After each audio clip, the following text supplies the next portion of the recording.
My fellow Americans, tonight I am speaking to you because there is a growing humanitarian and security crisis at our southern border. Sadly, much of what we heard from President Trump throughout this senseless shutdown has been full of misinformation and even malice. A crisis of the heart and a crisis of the soul.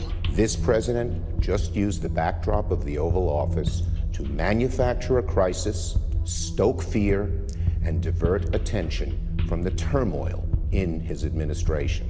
Tonight, the battle over the border wall spilling into prime time. The president making his case of a border crisis from the Oval Office. Top Democrats sharply rebutting him moments later. Some have suggested a barrier is immoral. Then why do wealthy politicians build walls, fences, and gates around their homes? They don't build walls because they hate the people on the outside, but because they love the people on the inside. All in the midst of a partial government shutdown, now grinding its way into an 18th day. This was a subdued President Trump, a very conventional-looking President Trump who nonetheless looked very uncomfortable behind that desk. He recognized that his traditional bag of options as a presidential leader over these last 2 years, it simply wasn't working this time. He had to try something different. To my mind, it looked like a president who recognized that he's losing this. The president doubling down on one of his biggest campaign promises. Build the wall. We're going to build that wall. Believe me, folks, we're building the wall. Believe me. Demanding $5.7 billion for a border wall and security, paving a way for the U.S. government to foot the bill. Vastly more than the $5.7 billion we have requested from Congress. The wall will also be paid for indirectly by the great new trade deal we have made with Mexico. There's nothing in this trade deal that tweaks the North America Free Trade Agreement, nothing in that has money from the Mexicans actually going to the U.S. Treasury to reimburse taxpayers. Ignoring that promise to have Mexico pay. Mexico's going to pay for the wall, and we're going to let people come into our country, and we want people to come into our country, but they're going to come into our country legally. In the nearly 10-minute address, he described the border as a pipeline for criminal activity. It's a tremendous problem. Central to his address, the issue of drugs coming across the southern border into the country. Every week, 300 of our citizens are killed by heroin alone, 90% of which floods across from our southern border.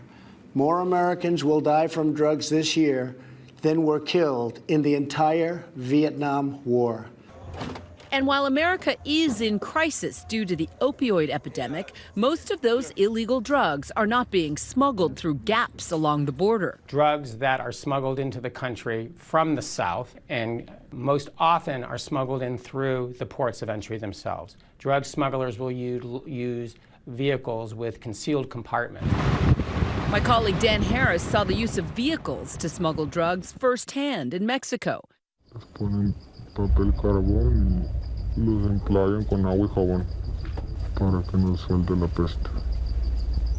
This is clearly not the first time he's done this.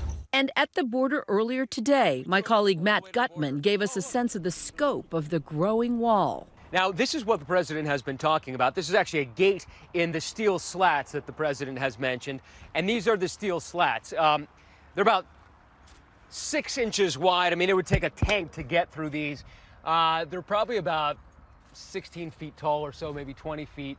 So climbing over would also be difficult. And this goes on for miles. It gets lower for some areas, but and even chain link fence in other areas. But the wall is far from complete, the president blaming the Democrats. Democrats in Congress have refused to acknowledge the crisis. American democracy doesn't work that way. We don't govern by temper tantrum. President Trump has appealed to fear, not facts, division, not unity. This shutdown has simply not gone the way that President Trump wanted. He thought that the pressure would build on Democrats. They would come back to him and that he could possibly get that key campaign promise of that border wall. Meanwhile, the scenes, the sights and the sounds and even the smells of the trash collecting, it's all been a very negative series of news cycles for the president and for this White House. Trump suggesting that the shutdown could easily be fixed. This situation could be solved in a 45-minute meeting. I have invited congressional leadership to the White House tomorrow to get this done. Hopefully, we can rise above partisan politics in order to support national security. The fact is, on the very first day of this Congress, House Democrats passed Senate Republican legislation to reopen government and fund smart, effective border security solutions. But the president is rejecting these bipartisan bills which would reopen government. The president stopped short of declaring a national emergency, but did call the situation a crisis. Just because you call this a crisis doesn't necessarily make it a crisis. In fact, the fact checkers say the facts on this one are not there to back it up. But that's not stopping the president from seeming to lay the groundwork to declare this a national emergency. In fact, since 2006, the number of people crossing the southern border illegally has declined, with a slight uptick in the last year. This is the tragic reality of illegal immigration on our southern border. This is the cycle of human suffering that I am determined to end. Just before the midterm election, about 5,900 troops were deployed to the southern border, part of an effort to combat the so-called caravan, thousands of migrants traveling north from countries in Central America to seek asylum in the U.S. I don't care what the fake media says, that's an invasion of our country. Currently, less than 2,400 remain, bolstered by the help of the National Guard, split between California, Arizona, and here in Texas. We traveled to Brownsville, Texas late last year to see if the fear and rhetoric out of the White House matched the experience on the ground. They're not coming to hurt us. They're coming for a better life. Elisa Filippone is a Texas native who has lived and worked in Brownsville for the last 17 years. The migrants seeking refuge here, she says, a world apart from the criminals painted by the White House. They're coming for a place with running water, a place where they don't have to fear the police, a place where when their daughter gets raped, they can actually seek some justice. These are some medicines, ibuprofen and so forth. Elisa is part of a local group of residents who've responded to the migrant crisis by volunteering their time, providing aid and assistance to asylum seekers. It's also about that, about restoring a little bit of dignity. A few blocks away, we meet Sergio Cordova and Mike Benavides, two other Brownsville locals. And so we were walking around this area just thinking, why don't we start a kitchen there?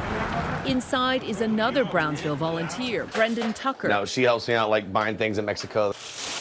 Making meals for migrants stuck at the Mexican side of the border. Is that it? We don't have anything else to take? It feels so light. We took everything yesterday.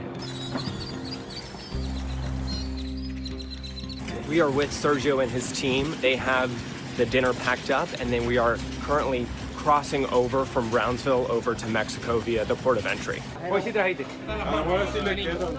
Just knowing that these asylum seekers are being received like this, the way that they should.